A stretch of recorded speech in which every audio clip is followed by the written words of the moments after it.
Good morning. NPS Archaeology Program Series for 2012.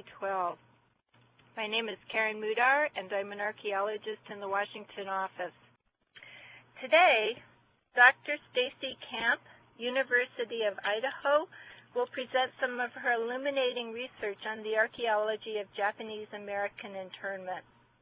Outside of the Park Service, few people are aware that during World War II, the U.S. government imprisoned over 120,000 individuals of Japanese heritage solely due to their ethnicity. Despite losing homes and businesses, being relocated to camps and forced to live under stressful conditions for years, internees creatively interrogated their imprisonment by utilizing and crafting material culture. While the link between material culture and archaeology is obvious, I particularly like the way that Stacey is expanding our research boundaries by using archaeology to examine these uncomfortable manifestations of 20th century xenophobia. Stacey, thank you for being our first speaker. And thank you for that wonderful introduction. I want to begin by thanking Palin and Karen for inviting me to be the first speaker in this really wonderful and exciting archaeological series. And I also want to thank the National Park Service's Japanese American Confinement Sites Grant Program that supported my research since 2009. I'm also excited to be sharing all my findings and research with such a knowledgeable community of archaeologists, as many of you have worked on landscapes associated with the dark and storied history of Japanese American internment. I welcome any questions as we're going along. I think it'll be easier for someone to just pipe up and ask us over the phone rather than typing in on my screen, because I'll be reading from my paper here. So feel free to interrupt me. It won't hurt my feelings, and I'm happy to address any questions as I'm going along with this talk. So I'm going to start with the presentation here. On February 19, 1942, over 120,000 individuals of Japanese heritage were forced to leave the comfort and solace of communities and relocate to internment camps spread throughout some of the harshest locales in the western United States. Seen as enemies of the state during World War II, Japanese Americans were given an ultimatum: abandon their homes within 6 to 21 days or be imprisoned. Housed in dreary, tar-papered military barracks at sites that ranged from former racetracks to prisons, Japanese internees found ways to transform their inhospitable living conditions into places that embodied some semblance of home and of Japanese American culture. These transformations were material in nature.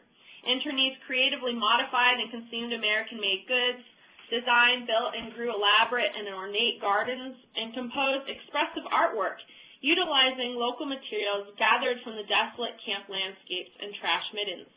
As scholars are recognizing now, such activities express not only internee resistance to unjust imprisonment, but also communicated differences and transformations taking place within the Japanese American community itself. My current research project, the Kooskia Internment Camp Archaeological Project, contributes to a growing body of scholarship on how these differences were experienced by different age groups, generations, and genders within the Japanese American community. I do so by focusing on the archaeology of Idaho's Kooskia Internment Camp, which you can see here in Idaho, pointed with the red arrow. A World War II Japanese American internment camp located here in North Idaho. The Kooskia Internment Camp is unique in that the United States government used it as a testing ground for hiring Japanese male internees as a labor force to construct U.S. Highway 12. The only experiment of its kind, Kooskia comprised of 265 men who were primarily first-generation Japanese immigrants, and they're also known as Issei. Most of the camp's occupants voluntarily chose to leave other internment camps and the comfort of their families to receive better pay for dangerous and manually intense labor that they would perform at Kooskia. At present, archaeological investigations of Japanese American internment camps in the United States have concerned large camps wherein upwards of 7,000 to 10,000 individuals were imprisoned. Archaeologists have faced significant methodological challenges in linking and making inferences about identity-specific behaviors such as an individual's class, gender, generation, race, to particular artifacts recovered from these sites due to the massive size and scale of the camps and their associated middens. The demographic diversity of these camps pose significant difficulties for scholars wishing to study gender, class, and generational behavior at camps, since they are occupied by men and women who represented a diversity of age groups and socioeconomic statuses. Oftentimes, dumps at these camps, such as at Minidoka, Amachi, and Manzanar, feature mixed materials from both administrative housing and internee barracks, further complicating the identification of identity-related behavior. The Kooskia internment camp is thus unique in that its population was all male, and that its internee barracks were segregated a half a mile away from the administrative housing complexes. As mentioned, Kooskia's occupants were primarily first-generation migrants to the United States, also known by the term as Ise. By comparing the data collected from Kooskia to previous excavations of internment camps, this project presents an exceptional opportunity to explore how differences in camp size, such as at Kooskia, there's only 265 people there versus at bigger camps where there's 10,000 internees, to compare gender composition, females and males at big camps versus all male at population at Kooskia, and age groups. At Kooskia, it was primarily first-generation Japanese migrants, and at other camps, you have multiple generations internees. How these vectors of identity shape artifact patterning, this is something I'm very interested in. As the sole all-male first-generation Japanese internee camp to be excavated, this study will allow scholars to gain valuable insight into how internment experiences differed across generational and gender lines. These issues require a comparative approach to the archaeology of Japanese American internment. Camps cannot fully be understood in isolation, as internees communicated with and sent packages to other camps and to individuals in and outside of the United States. Individuals like the men at Kooskia also moved and were transferred from one camp to another. All of these factors resulted in the tracking of goods and ideas between camps. This requires examining the data collected by other archaeologists studying internment, not only what they collected, but also how they've collected it. Since there are several active academic research projects at internment camps in progress, I decided to visit and observe the project closest to Idaho, and it's not that close, it's a pretty long drive, the Amachi Internment Camp Archaeological Project, run by Bonnie Clark at the University of Denver. My goal in doing so was to align my research agenda and my methodologies with other archaeological studies of Japanese American internment. This will allow data to be collected in a more standardized and systematic fashion, which also permits statistically sound comparative opportunities. With the support of the University of Idaho Key Fund grant, I traveled with 2 undergraduates to Dr. Bonnie Clark's Archaeological Field School in the summer of 2010, which involved a 43-hour drive back and forth between Moscow and southeastern Colorado. It was quite an adventure. One of the most common research themes among the archaeology of internment camps is the study of gardens, a theme that has also driven archaeological research at Amachi Internment Camp here. And the slide we're looking at here, those trees that you see on the landscape on the right-hand side of the slide were placed there by internees. We're looking at the foundations of a bathroom, and if you can see kind of in the middle, I don't know if I can use my pointer if that's visible to other people, but where my pointer at right now is a foot bath that Japanese Americans would use to cleanse their feet, and then they'd step into a shower. So this is Amachi Internment Camp.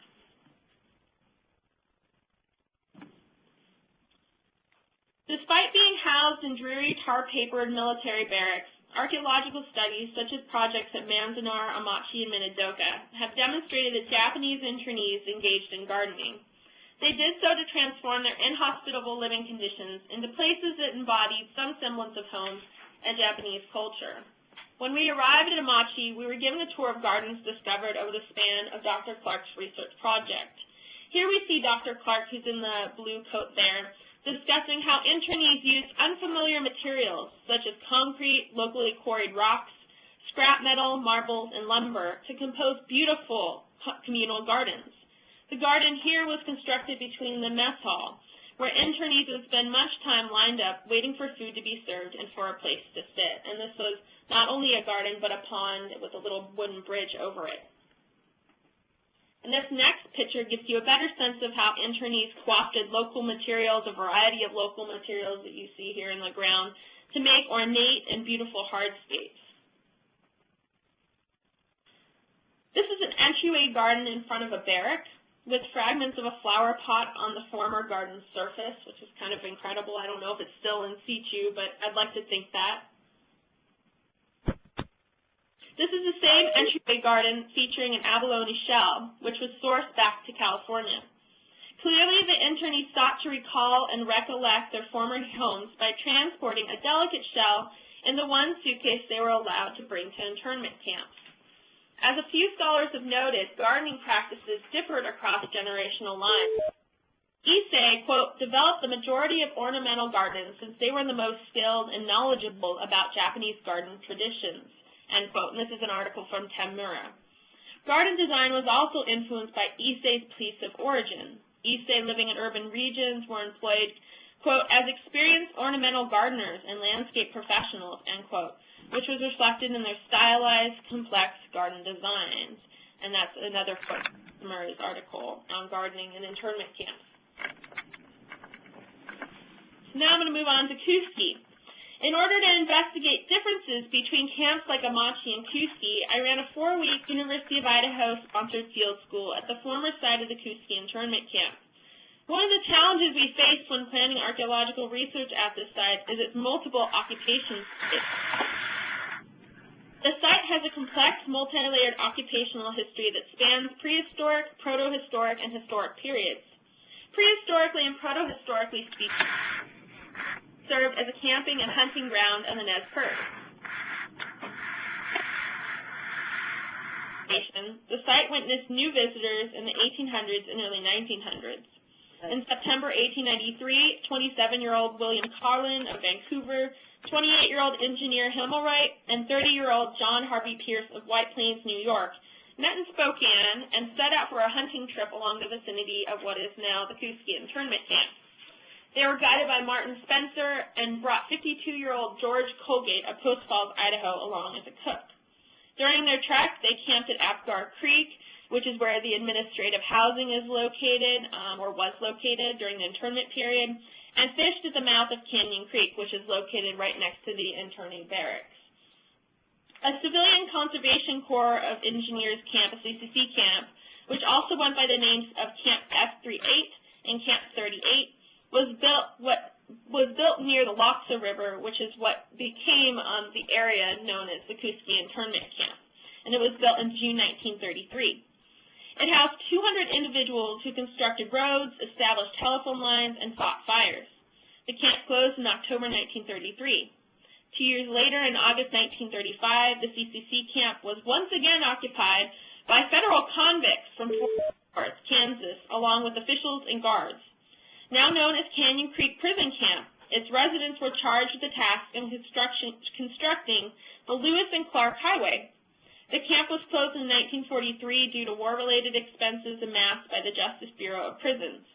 Many of the buildings and landscapes that the Japanese internees would later occupy were built in conjunction with Canyon Creek Prison Camp.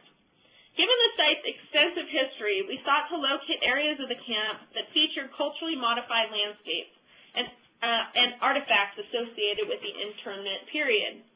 Using historical archives and maps, we identified 3 zones or areas that were potentially associated with Japanese American and Japanese internees. These areas included the no longer extant internee barracks known as Zone 1, which we see here today, and this is juxtaposing.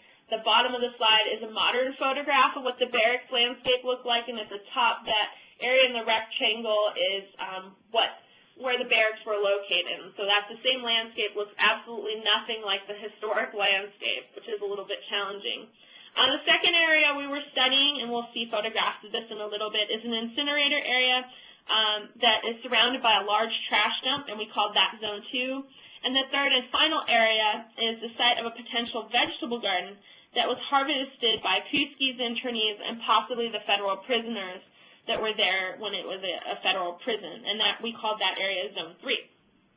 Because internees often had little at their disposal, they frequently modified the existing landscape to suit their cultural preferences. They did so by planting, growing, and tending to beautifully constructed gardens, as well as collecting sediment and stones and crafting them into decorative artwork. Aware of the significance of the natural landscape to Japanese internees, we hired a horticulturalist, Dr. Richard Old, to help us identify and avoid excavating specific plants and elements of the site that either date to the period of internment and or are not native to the area. And here's Richard Old telling us about some ground covering that was probably placed there by the administrators, and this is the administrative housing area. Here's another photograph of some of the plants we found. This is a cherry tree that's near the internee barracks. And here are just some historic photographs of the Kooskia internment camp. I don't know if you can see the pointer here, but there's this big, big piece of land in between or in the middle of what was called Canyon Creek. And Canyon Creek is still there today. And this piece of landscape was used as a garden by both the federal prisoners and the internees. That is now underwater. I didn't know until I went out to the site during the summer, but it's unfortunately under the water, so we can't study that aspect of the site. Here's some gardens along. I don't think this is a barracks. This is actually some of the administrative housing, or not administrative housing, I'm sorry, offices associated with the camp. And here's a barracks. And there's a garden. I think this building might be a laundry. We're not really sure what the function of some of these buildings was. Here's some more gardens along the barracks. And here's an internee tending to one of the gardens. And this is the last slide of some antlers, kind of interesting, and some more of the gardens here. The University of Idaho's Dr. Robert Hines, who's a geophysicist, along with the University of Denver's April Camp-Whitaker, applied ground-penetrating radar to the former internee barracks and vegetable gardens to identify anomalies such as barrack foundations or disturbed soil from an internee garden. And you can see Robert here with his dog on the side, on the left-hand side of the picture with ground-penetrating radar. You can also see us engaging in shovel testing, and we performed very small shovel tests. It became a lot larger shovel tests, and I'll tell you why in a minute. We performed shovel tests across this landscape, the barracks landscape, and we collected soil samples to try and identify the presence of phosphorus, which can denote the addition of fertilizer and manure to a garden. Due to the general lack of conclusive data from the DPR survey, we opted to perform 38 shovel tests to further explore the internee barracks.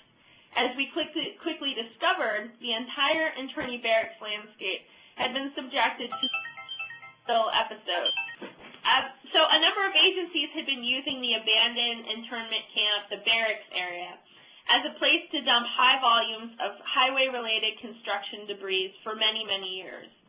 These spill episodes transformed the internee barracks from its once-level landscape into a sloped landscape.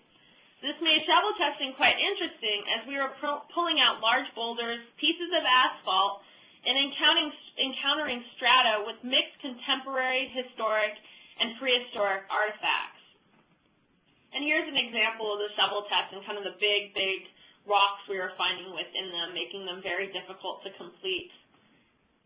And here's one boulder that one of our students pulled out of his 50 by 50 centimeter shovel test that he was quite proud of.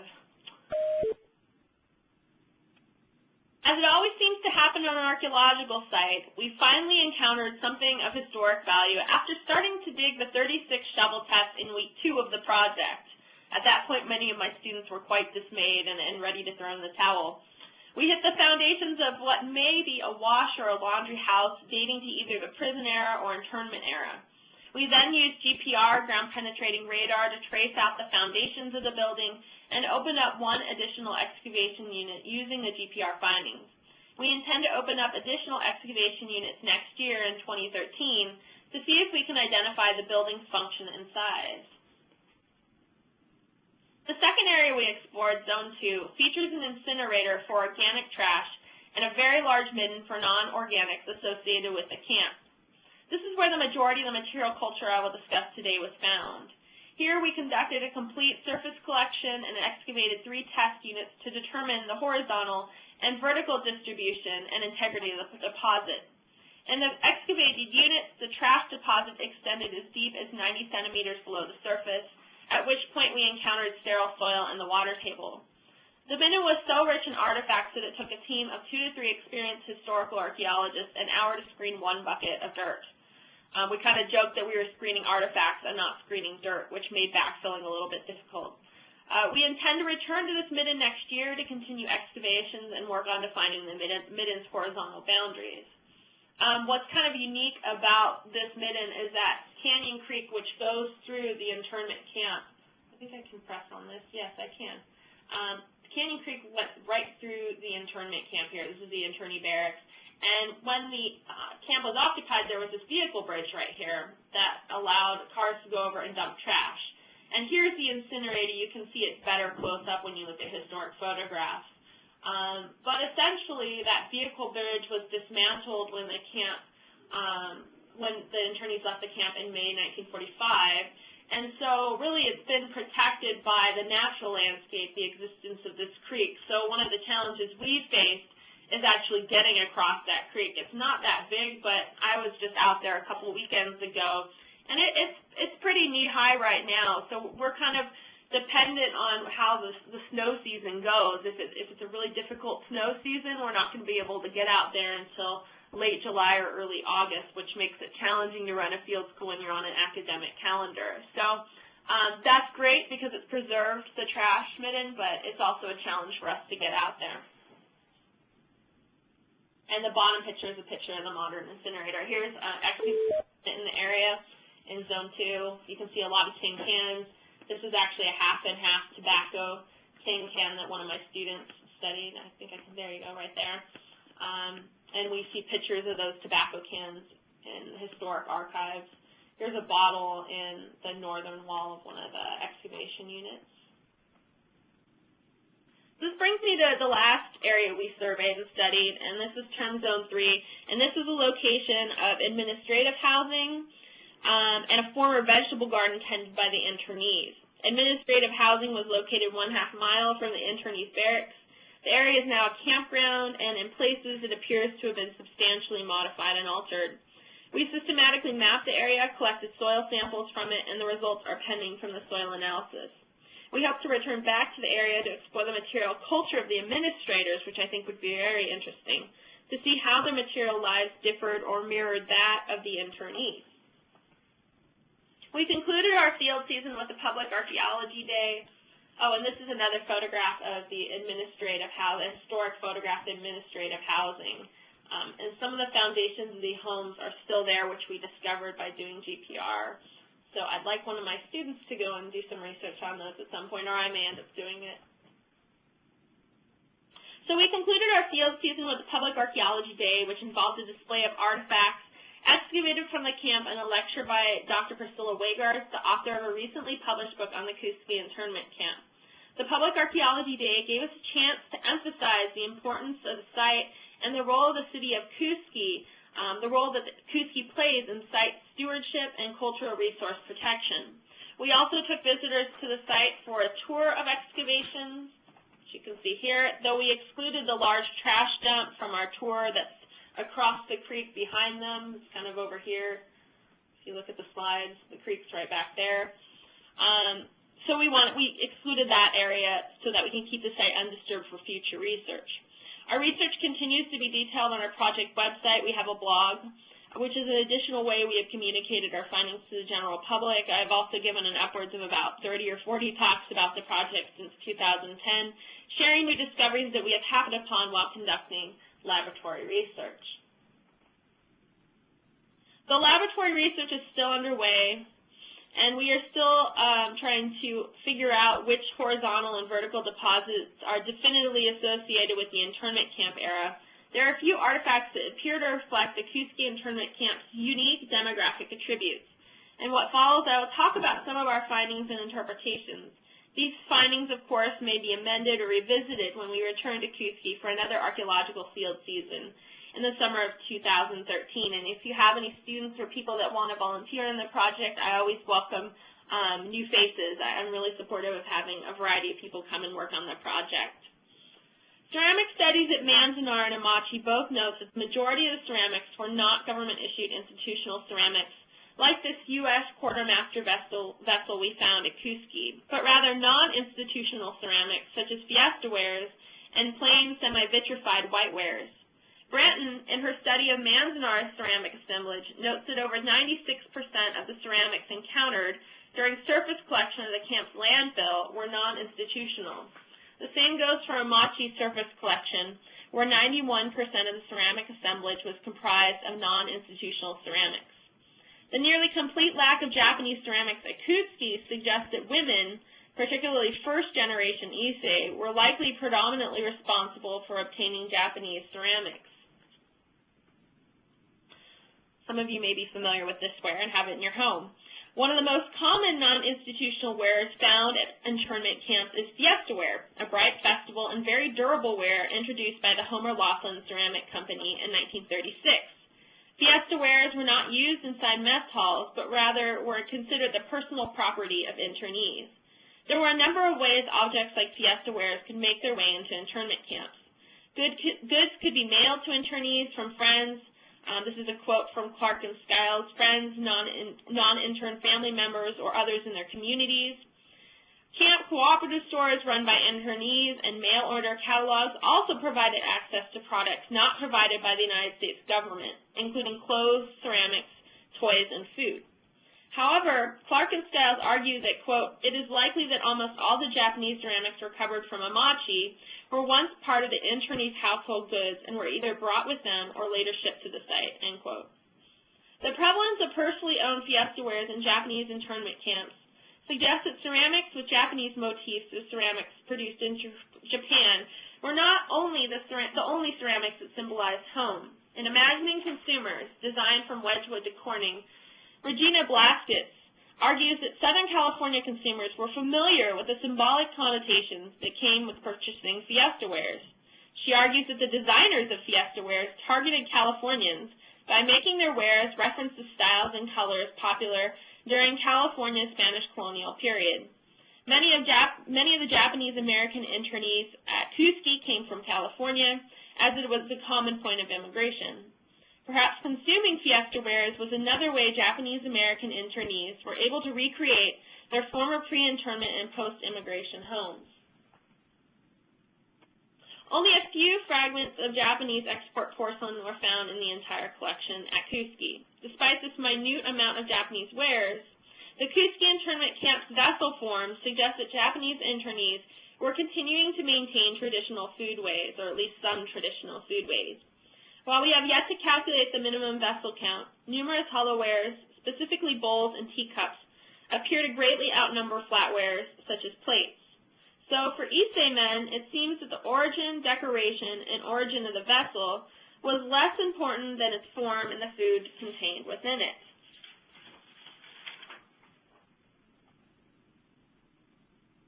So we have not yet started on the analysis of faunal remains. We have other artifacts besides bowls that tell us something about the men's consumption and eating habits.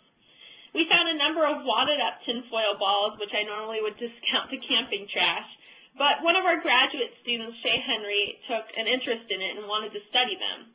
After carefully unwrapping a number of them, she discovered that they were in fact chocolate candy wrappers seen here.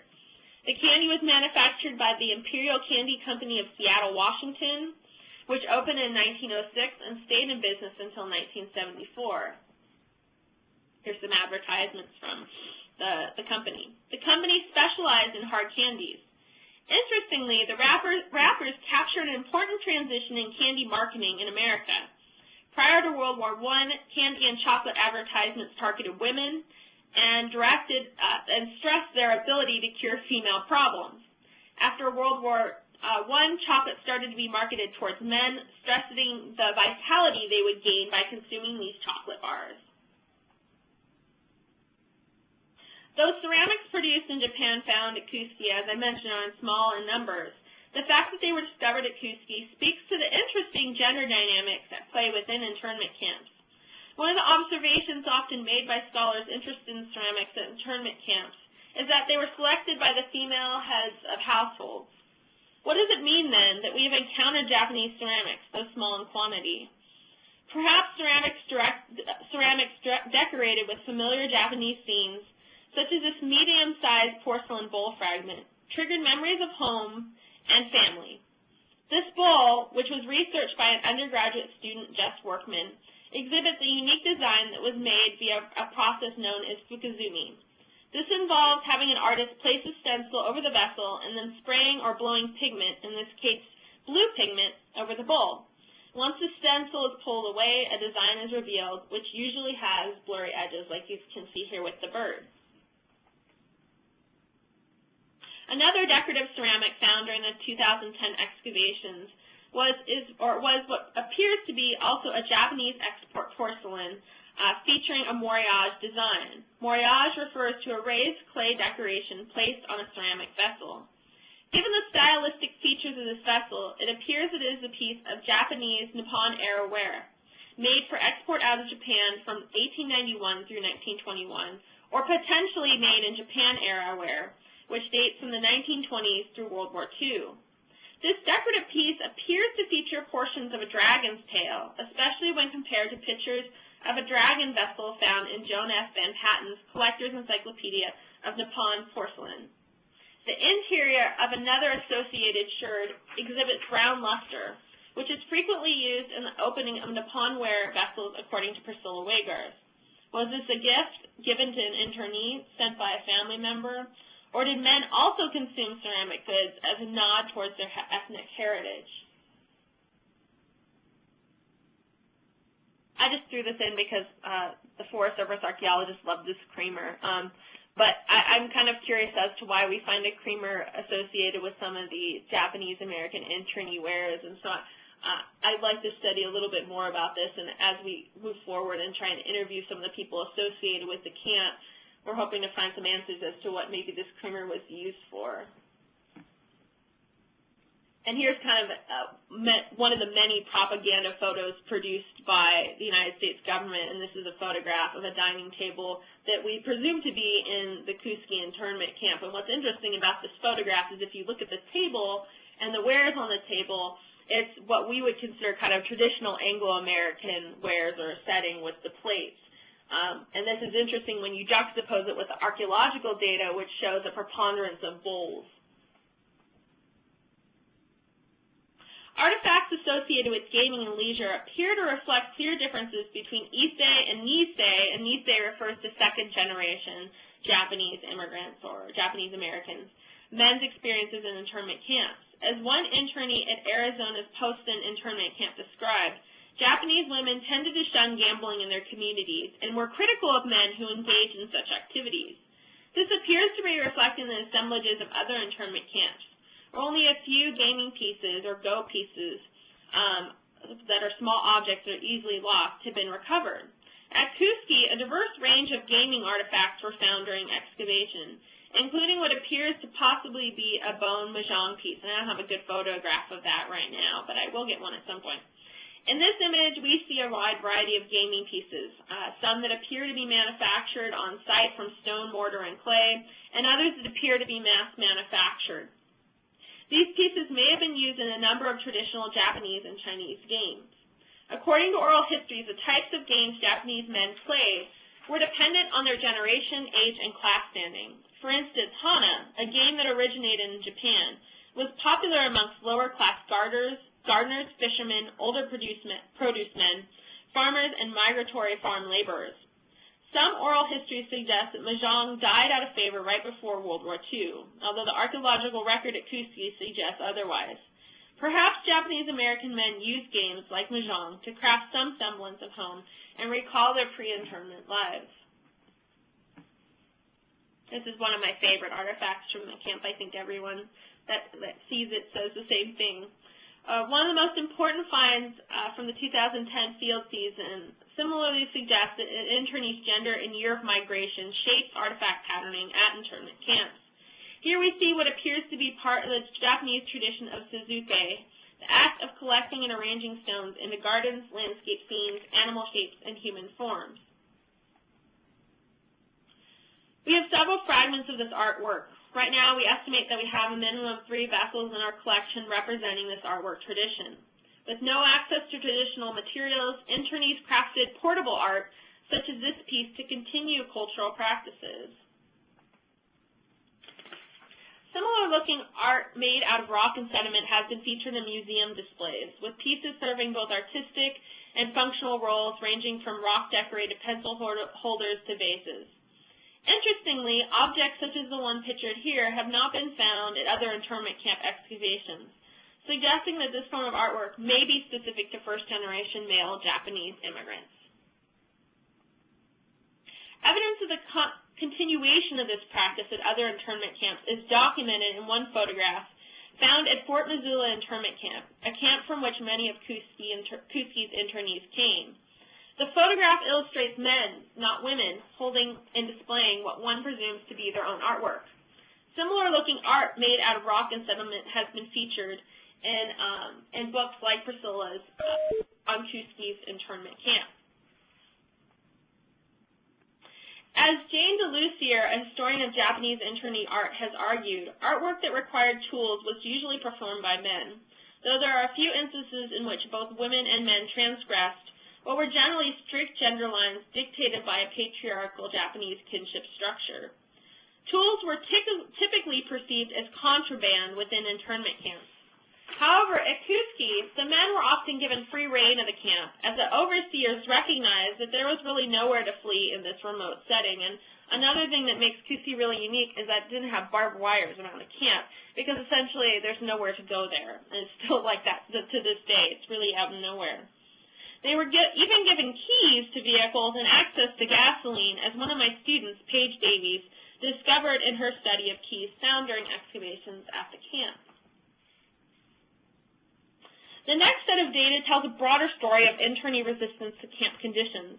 Officials often meticulously censored letters sent out by the Japanese internees, which historians have used as primary data sources. The archives from Kooskia are filled with conflicting accounts of the medical facilities, hygienic products, and medicinal items made available to internees. In fact, the conditions at Kooskia were so bad that camp residents composed a petition in Japanese to camp officials requesting that, among many other things, quote, necessary accommodation for first aid be established in or around the working place, end quote, and proper clothing be provided given the rough work conditions.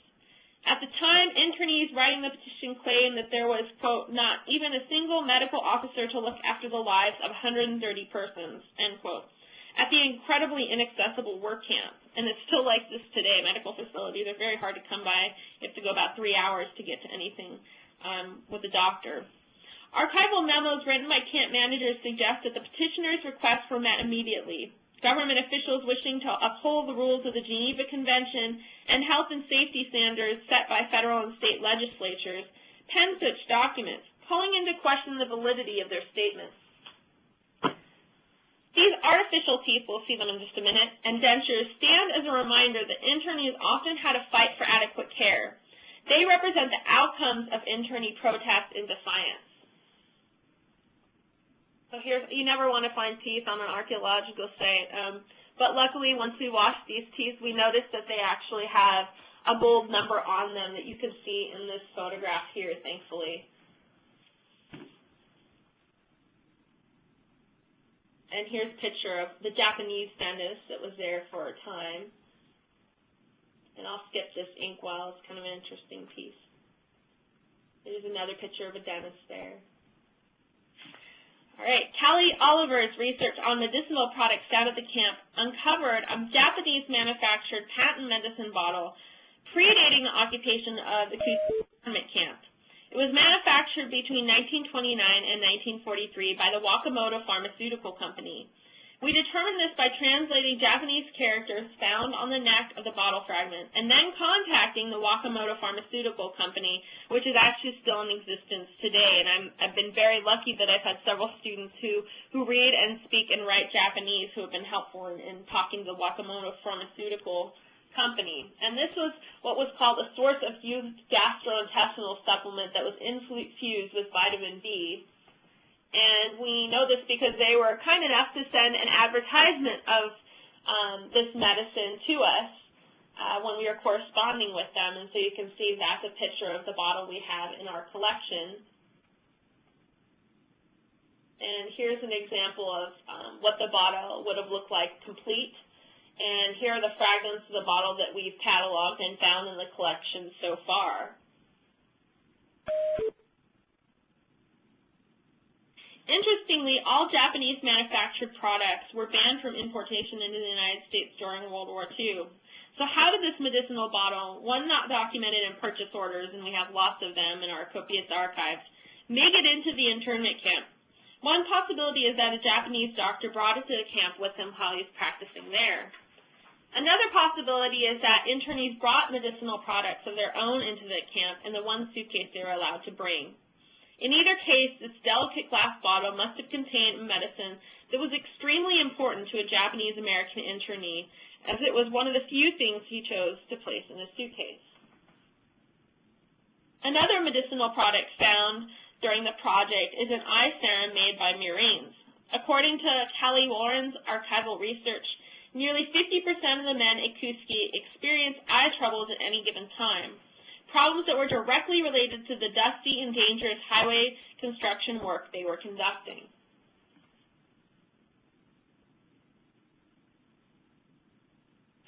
Another student, Jamie Capuana, found equally interesting information on some perplexing buttons recovered during the Kooskia excavations.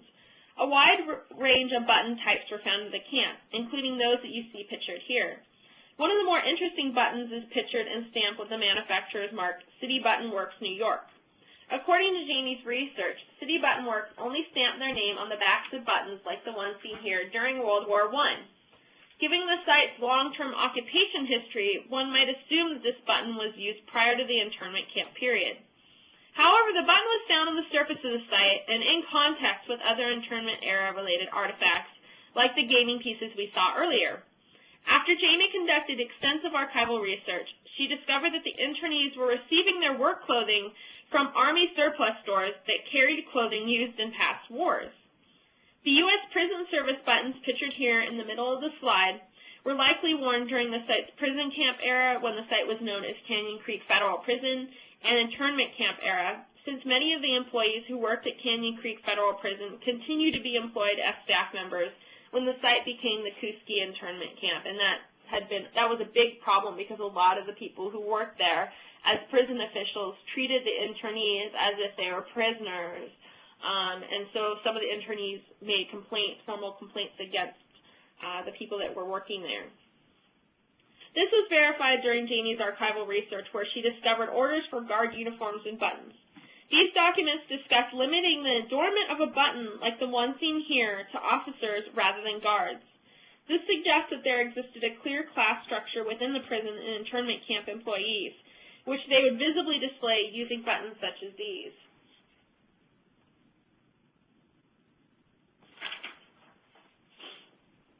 Together, the artifacts recovered from the 2010 field season's work at Kooskia tell stories that both complement and defy what can be found in the historical records. If it wasn't for this excavation, we would have no idea that internees went to great lengths to transform Kooskia into a culturally familiar landscape. The artwork, gaming pieces, decorative ceramics, and Japanese medicinal products discussed today are a testament to this, as they are not discussed in the archives. As hopefully I've shown today, archaeology therefore has the potential to go beyond the historical records and to contribute to larger questions about how gender and generational differences were expressed and enacted through material practices inside the World War II Kooskia internment camp. Thank you very much, and I'm just going to put my slide up of thank yous. Hopefully I haven't missed too many people. There's been so many people that have been a part of this project, and I hope in about 5 or 10 years I can write a book about what we've discovered. I've approached this project from a very collaborative perspective, and I've involved students in it from kind of day one before we even went out to the site. So it's really important that I continue in that tradition. So my vision for this project is that we'll continue it for maybe another 10 years and produce some sort of edited volume with students' work and my work as well.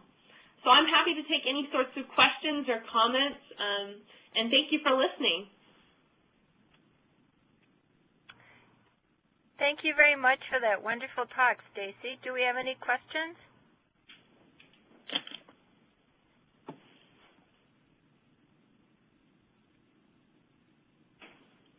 Stacey, what is the status of the land now that the camp is on? It's Forest Service property.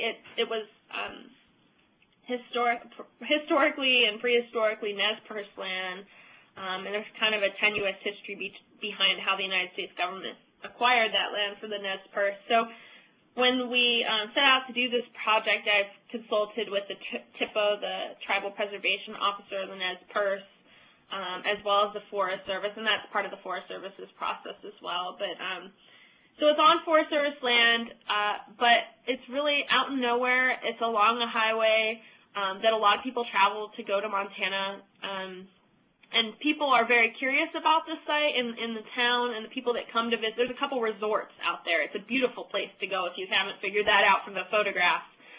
There's a lot of whitewater river rafting and outdoor activities, as well as this kind of weird movement called glamping that's become very popular, where people go and camp in these kind of like colonial-looking tents outside. So there's these resorts out there. Some are kind of expensive and some are a little bit cheaper. And a lot of people from the outside, a lot of people from California, from the West, come and stay there, and they've been asking about the Kooskia internment camp. I'm not sure how they learn about it. I know we had NPR come out while we were there, but according to resorts, a lot of people are very curious about the camp, but there's no signage, and the Forest Service is really strapped to do any sort of regular work there in terms of maintaining the trails. So our hope is that we get this place listed on the National Register of Historic Places, get some signage out there, and I think the Forest Service is working on that the last I heard, but I'd like my archaeological data to be a part of that signage to tell the stories that I've told today. So right now, you would go there and you would have no clue that this was an internment camp. Absolutely no clue. Huh. How interesting. Yeah. It's very sad that the historical memory of the camp was kind of lost and that it had been dumped on. I don't think it was intentional, but it's been dumped on for many, many years. And that's kind of a sad aspect of a lot of internment camps' histories, is that they've just been neglected, forgotten, and not preserved for the people that now want to study them, the descendant communities, the stakeholder communities that want to pilgrimage out to them. So I'm hoping to change that. I have a lot on my plate the next couple of years, but my long-term goal really is to get the site on the National Register of Historic Places and get some signage out there. And a few of my students have already started the nomination process for me. Again, I've tried to include students on every step of the process. That's a very important thing to me.